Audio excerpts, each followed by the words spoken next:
حیات الصحابہ ٹاپک حضرت عبداللہ بن جحش رضی اللہ تعالیٰ عنہ کی ہجرت۔ حضرت ابن عباس رضی اللہ عنہ فرماتے ہیں کہ حضرت عبداللہ بن جحش رضی اللہ تعالیٰ عنہ مکہ سے ہجرت کرنے والوں میں سب سے آخری آدمی تھے۔ صحیح یہ ہے کہ یہ قصہ حضرت عبداللہ بن جحش رضی اللہ تعالیٰ عنہ کا نہیں ہے، بلکہ ان کے بھائی حضرت عبد بن جحش کا ہے، جیسا کہ آگے آ رہا ہے۔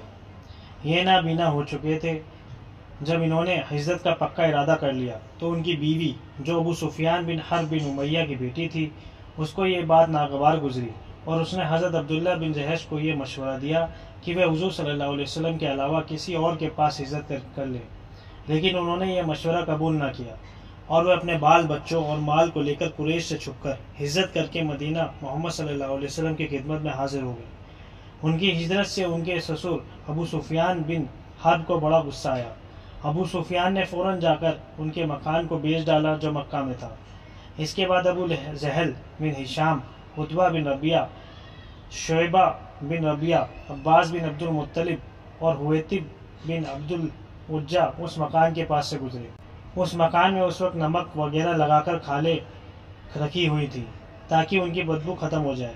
یہ دیکھ کر عتبہ کی آنکھوں میں آنسو آ گئے اور اس نے شعر پڑھا: ہر گھر کو ایک نہ ایک دن ویران اور فنا ہونا ہے، چاہے کتنا ہی لمبا عرصہ وہ صحیح سالم رہے۔ ابو جہل نے حضرت عباس کی طرف متوجہ ہو کر کہا: ہمارے لیے یہ ساری مصیبتیں اے بنو ہاشم تم نے کھڑی کی ہیں۔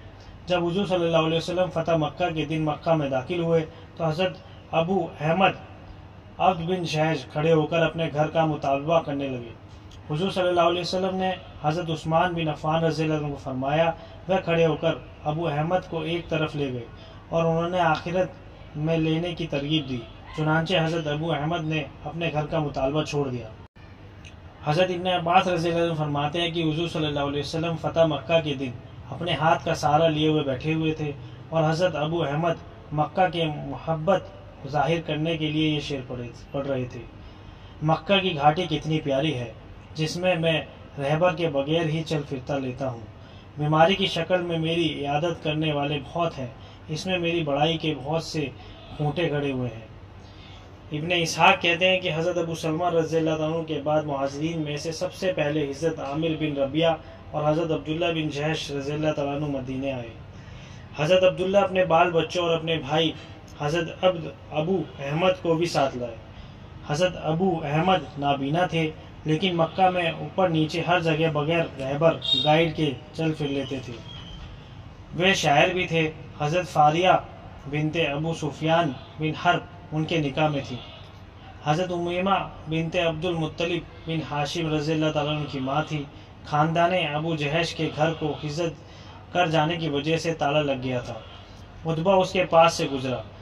اس کے بعد روایت کرنے والے نے پچھلے قصے جیسا قصہ بیان کیا ہے، اس لیے دیکھنے میں یا تو ایک حدیث میں ابو احمد کا ذکر رہ گیا ہے یا لفظ عبداللہ غلطی سے لکھ گیا ہے، اور صحیح عبد بن جحش، اور کیونکہ عبد بن جحش تو نابینا تھے، ان کے بھائی حضرت عبداللہ بن جحش نابینا نہیں تھے، اور انہی حضرت ابو احمد بن جحش نے اپنے خاندان کی ہجرت کے بارے میں نیچے لکھے شعر کہے تھے: اور جب میری بیوی ام احمد نے دیکھا کہ میں اس ذات کے بھروسے پر ہجرت کر کے جانے والا ہوں جس سے میں دیکھے بغیر ڈرتا ہوں، تو کہنے لگی: اگر تمہیں ہجرت ہی کرنی ہے تو ہمیں کسی اور شہر میں لے جاؤ، یثرب دور ہی رہے، وہاں نہ لے جاؤ۔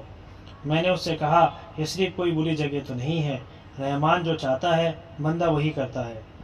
میرا رخ اللہ اور اللہ کے رسول صلی اللہ علیہ وسلم کی طرف ہے، جو ایک آدمی بھی اپنا رخ اللہ کی طرف کرے گا وہ کبھی محروم نہیں رہے گا۔ ہم نے کتنے پکے اور سچے دوست چھوڑ دیے، کتنی بھلائی چاہنے والی نصیحت کرنے والی عورتیں آنسو بہاتی نوحہ کرتی چھوڑ دی۔ وہ بھلا چاہنے والی عورتیں یہ سمجھتی ہیں کہ وطن سے دوری ہماری ہلاکت کی وجہ ہے۔ ہم سمجھتے ہیں کہ ہم بڑے بدلے والے پسندیدہ عمل کو تلاش کرنے جا رہے ہیں۔ جب لوگوں کے لیے حق کا راستہ صاف ظاہر ہو چکا ہے تو میں نے بنو غنم کو ان کے اپنے خون کی حفاظت کی اور حق کی دعوت دی۔ جب ان کو دعوت دینے کے لیے حق اور کامیابی کی دعوت دی تو الحمدللہ وہ سب مان گئے۔ پھر وہ سب کے سب غزوہ کے لیے نکل پڑے۔ ہمارے کچھ ساتھیوں نے ہدایت کو چھوڑ دیا، انہوں نے اکٹھے ہو کر ہتھیاروں سے ہم پر حملہ کر دیا۔ ہماری اور ان کی مثال دو فوجوں جیسی تھی، جس میں سے ایک فوج تو حق کی توفیق ملی ہوئی ہے اور وہ ہدایت پائے ہوئے ہیں، دوسری فوج پر اللہ کا عذاب نازل ہوا ہے۔ انہوں نے سرکشی اختیار کی، غلط باتوں کی تمنا کی اور ابلیس نے ان کو حق سے پھسلا دیا، اس لیے وہ ناکام ہوئے، محروم کر دیے گئے۔ اور ہم نے حضرت نبی کریم صلی اللہ علیہ وسلم کی بات کی طرف رجوع کیا اور اسے مان لیا۔ ہم میں سے جو حق کے مددگار بنے وہ خود بھی بڑے عمدہ اور ان کو اللہ کی طرف سے بڑا عمدہ اور پاکیزہ بنایا گیا ہے۔ ہم قریب کے رشتہ داریوں کو واسطہ بنا کر ان کے قریب ہونا چاہتے ہیں۔ جب رشتہ داریوں کا لحاظ نہ رکھا جائے تو ان سے قرب حاصل نہیں ہوتا، اس لیے ہمارے بعد کون سا بھانجا تم سے بچ سکے گا؟ میری دامادی کے بعد کون سی دامادی کا خیال رکھا جا سکے گا؟ جس دن لوگ الگ الگ ہو جائیں گے، مومن ایک طرف، کافر ایک طرف، لوگوں کی بات کو الگ الگ کر دیا جائے گا، ہر ایک کے حق پر یا باطل پر ہونے کو صاف کر دیا جائے گا۔ اس دن تم جاننے لگو گے کہ ہم میں سے کون حق کو صحیح طور سے اپنانے والا تھا۔